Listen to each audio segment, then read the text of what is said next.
Welcome to No Nonsense Airbnb.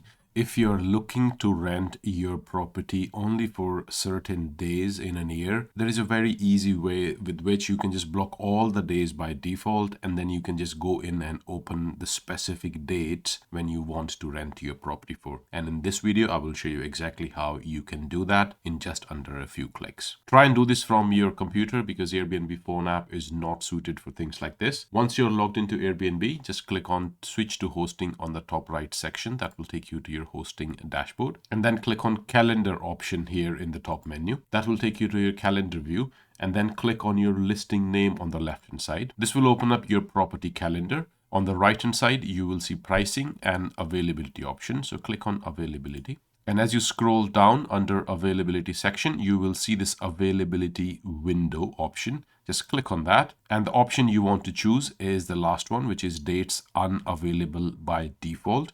When you choose that option, what it does is it just blocks all the days in your calendar by default. And then when you want to rent it only on specific dates, you can just go into those dates and open them. For this property which I'm showing you, I don't want to do that, but let me just quickly show you how you can open specific days. Just choose that day, and then on the right hand side you will see this open night button. Just choose that, and that will open the days. If you want to select multiple dates, you can just drag your cursor over the dates. That will select multiple dates, and then you will need to click on open dates again, and it will open those dates. A good sign of an open date is you will see this date crossed out. If it is not, that means the day is open. If you see it crossed out, it is closed. I hope you find this video useful. Please do like and subscribe to my channel, and leave me a comment if you would like me to make a video about something which is troubling you. Have a wonderful day wherever you are. Until next time, bye-bye.